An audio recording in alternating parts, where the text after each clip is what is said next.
Oui, voilà, un nouveau Criminal Leaks de la chaîne. Donc, toujours est-il, là, vais vous parler d'un cas. Une dame qui m'avait vu le 11 octobre lors de la manif à l'Opéra. Et cette dame me sollicite. Pourquoi donc? Il y a 2 ans de ça, sa petite rentre de l'école, elle se plaint de maux de ventre. Qu'est-ce qui se passe? C'est qu'elle fait venir SOS médecin, et le médecin ausculte la petite et lui dit: mais madame, votre fille n'a plus d'hymen, elle a 4 ans. Il ausculte de l'autre côté, il lui dit: mais elle a été aussi déflorée de l'autre côté. Sur ce, il fait un certificat médical et il demande à la dame d'aller au centre des victimes pour faire état de son état, en même temps en lui remettant des clichés de son intimité anale et de son intimité vaginale.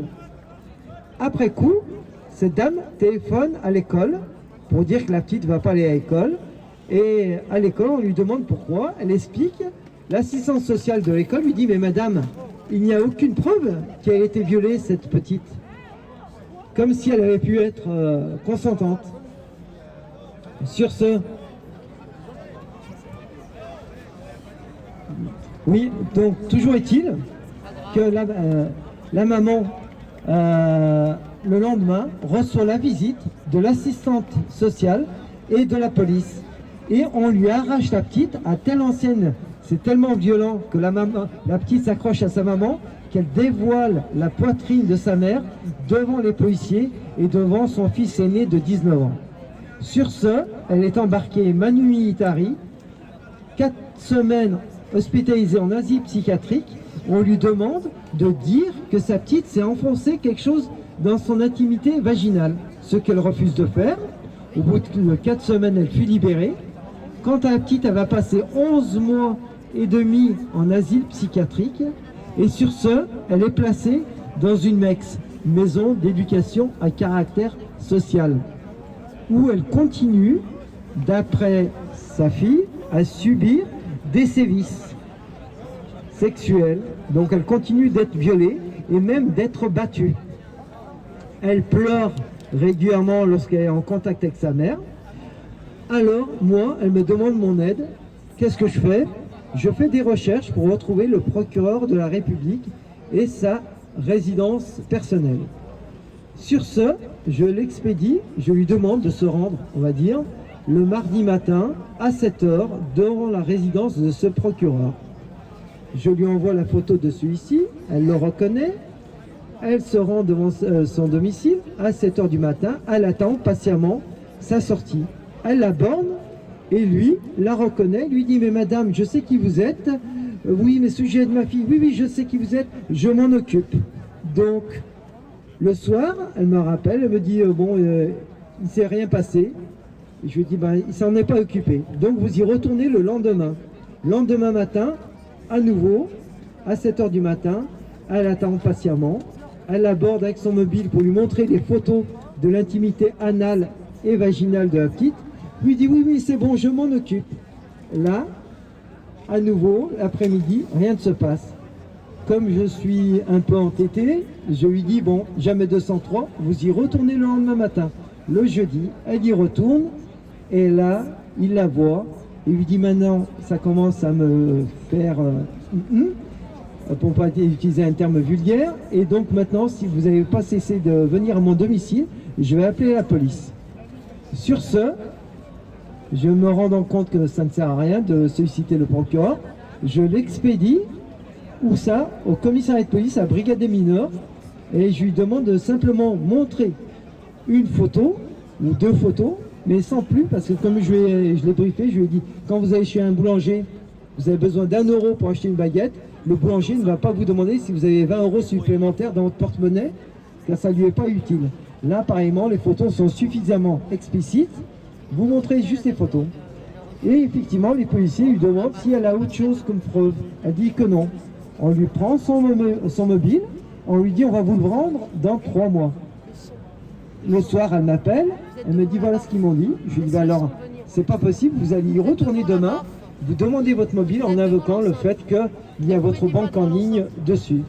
Et elle me dit: effectivement, ma banque est en ligne, alors il faut que je le récupère. Elle y retourne, On veut bien lui rendre son mobile, mais on lui demande au préalable d'effacer les photos prouvant les viols, c'est-à-dire intimité anale et vaginale. Pourquoi demande-t-elle? On lui dit c'est le procureur qui a demandé cela. Elle les efface. Sur ce, elle rentre. Je lui dis bon ben voilà, on va utiliser cela à bon escient. Comment ça? Je lui dis quand est-ce que vous voyez votre fille? Elle me dit le 4 novembre. Donc comme la fille se plaint toujours de mauvais traitements, je lui dis ben quand vous serez là-bas, ben si elle se plaint de mauvais traitements comme d'habitude, vous n'avez qu'à solliciter la venue d'un médecin, SOS médecin. Et elle le fait, elle demande à faire venir un médecin. Au centre de médiation Aramis, là sur Clermont-Ferrand, on refuse la venue d'un médecin et on enferme la maman et sa fille dans une salle. Sur ce, elle m'appelle, elle me dit on me refuse de faire venir un médecin.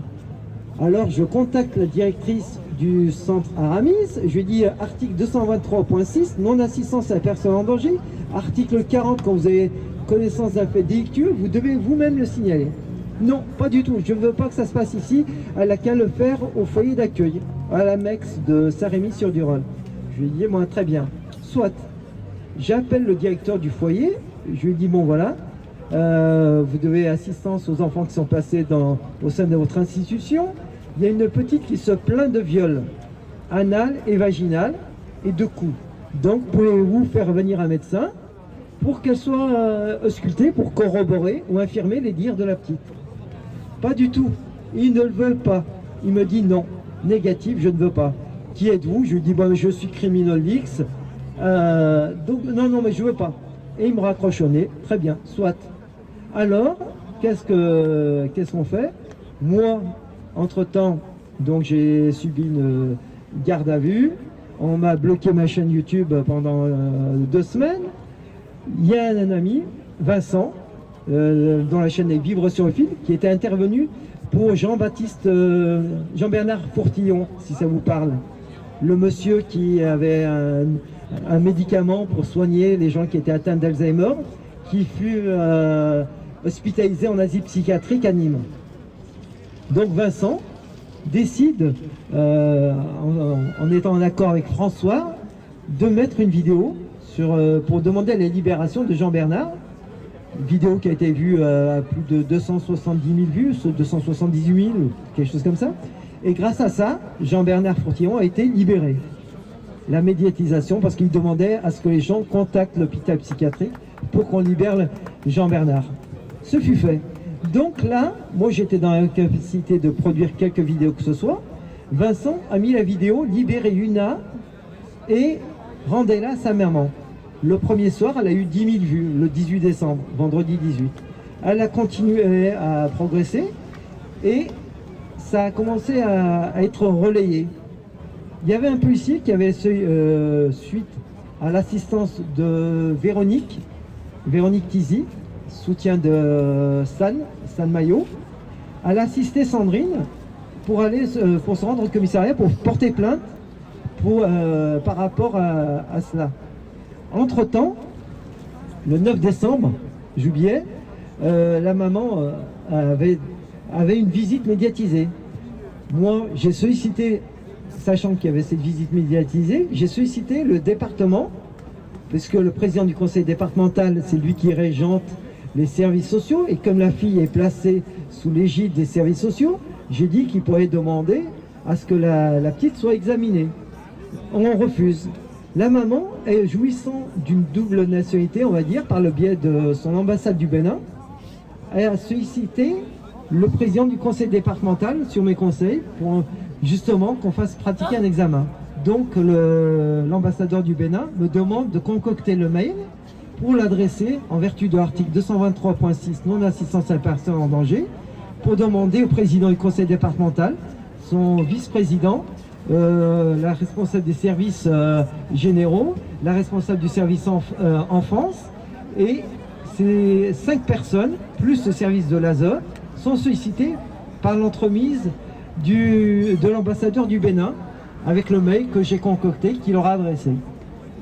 Rien ne se passe, aucun examen médical, parce que j'avais sollicité dans ce courriel un examen médical en présence de la maman pour rassurer la petite, pour pas qu'elle soit stressée. Pas d'examen médical. alors qu'ils avaient demandé impérativement un courriel de l'ambassade.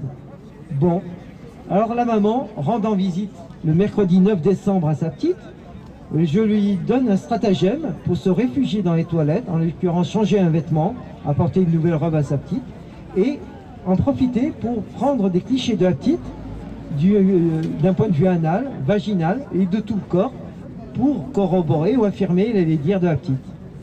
Ce qui fut fait, je lui ai même suggéré, pour vous dire, tellement je voulais montrer à quoi on était réduite une mère, je lui ai même suggéré de rester enfermé dans les toilettes pendant les 55 minutes restantes de la visite, à filmer uniquement l'intimité vaginale de la petite en direct live sur Facebook.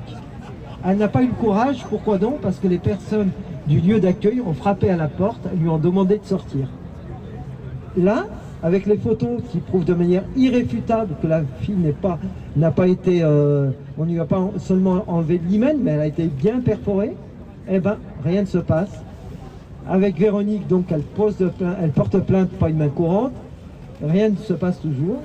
La personne, pourquoi j'en étais arrivé à demander ces photos et cette vidéo live de l'intimité vaginale, parce que la responsable du service en France avait contacté cette dame, la maman de la petite Yuna, qui est son prénom.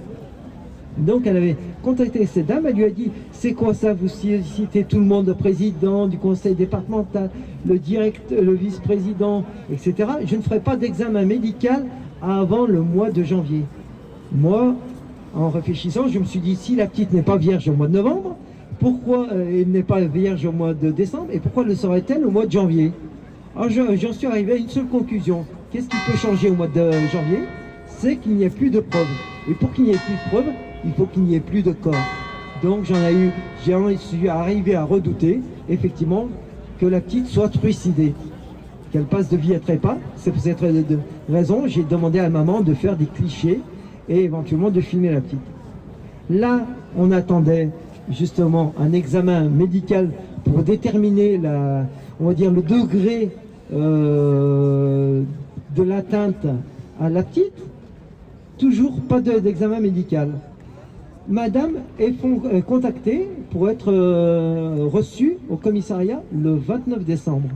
Entre-temps, le commissariat lui téléphone 2-3 jours avant pour lui dire « Mais c'est quoi ces vidéos sur Internet? C'est qui ces gens-là et tout ?» Elle leur répond intelligemment « C'est la France qui se réveille. » Bon, très bien. On lui dit « On annule le rendez-vous du 29. » Le 31 décembre, elle est à l'extérieur, elle m'appelle, elle me dit « Voilà, la police est passée à mon domicile. » Bon, je l'avais prévenu, je lui ai dit « Il y a deux choses qui risquent de se passer. Puisqu'ils ne veulent pas faire d'examen médical pour corroborer les photos que tu as faites, soit ils vont te mettre à nouveau à l'asile psychiatrique, soit ils vont t'emprisonner. Ainsi, même s'il est prouvé que ta fille est violée, eh ben, ils ne pourront pas te la rendre du fait que tu seras hospitalisé ou emprisonné. » Et le 31 décembre, elle reçoit un coup de fil de son fils, il lui dit « Maman, il y a la police à la maison. Alors, c'est pour ma fille que vous êtes là ?» Elle les prend au téléphone. Ils lui disent « Oui, oui, c'est ça, on va la libérer. » Elle a bien compris qu'ils ne sont pas là pour libérer sa fille, donc elle ne rentre pas à son domicile. Elle attend tard le soir pour rentrer, récupérer quelques affaires et prendre la poudre d'escampette, où elle se réfugie dans un lieu où il n'y avait que des murs. Et le lendemain, à midi, 1er janvier, elle m'appelle à midi, elle me dit « Voilà, je suis dans un endroit, je n'ai pas mangé depuis hier soir. Par contre, je viens d'apprendre que ce matin, à 6 h du matin, la police était à mon domicile. Ils étaient venus me chercher. » Donc, qu'est-ce que je fais? Elle a décidé de prendre la poudre d'escampette et elle a quitté la France. Voilà. C'est un sujet de pédocriminalité qui est flagrant. Donc si vous voyez, Libérez Yuna, ça a été relayé par Vincent de la chaîne Vivre sur le fil, celui qui a révélé l'affaire Fourtillon. Donc, Criminal Leaks étant ma chaîne. Donc Criminal Leaks, CRIMINAL, un petit espace, LEAKS. Ça signifie la petite est toujours dedans, toujours pas d'examen médical. On attend toujours. Pour juste connaître le degré d'atteinte à l'intimité de cette petite. On n'arrive pas. Personne ne bouge. Ah, j'oubliais, ça se passe toujours avec le fameux procureur de la République de Clermont-Ferrand. qui a été vu à la télé à l'occasion de l'assassinat des 3 gendarmes à Saint-Just, si ça vous parle, et un forcené qui s'est tué. Ce fameux procureur, il avait été, en fait, les autorités avaient été sollicitées par la femme du monsieur qui a tué les 3 gendarmes et qui en a blessé un 4e. Elle avait sollicité l'ASE, les autorités policières, et rien n'y a fait. Et maintenant, on a à nouveau, comme qui dirait rebelote, les autorités sont sollicitées, les services de l'ASE sont sollicités, mais rien ne se passe. La petite est toujours en train d'être visiblement sujet à des actes innommables. À Saint-Rémy-sur-Durolle, a priori. Au MEX de Saint-Rémy-sur-Durolle, c'est à 50 km de Clermont-Ferrand. Je reprends vite fait pour revenir à ce que je vous disais. Bah regardez là, la preuve, ce qu'il vient de dire. 3 gendarmes assassinés. Qui vous dit que les 3 gendarmes n'étaient pas sur l'affaire? Qui vous dit que les 3 gendarmes n'étaient pas en train d'enquêter? Les gendarmes s'étaient déplacés. Pourquoi? Parce que la dame a été frappée par son compagnon. Elle s'est réfugiée chez une voisine. Et la voisine, voilà, c'est la version officielle. Et voilà. Et après coup, cette dame, elle a dit, mais moi, j'avais sollicité les autorités, j'avais alerté l'ASE depuis des mois, personne n'a bougé. Et voilà, on en arrive à quoi? 3 gendarmes tués, un 4e blessé, et le compagnon qui est mort, qui s'est suicidé. Par hasard. Les suicides dans ces cas-là, ils sont très pratiques.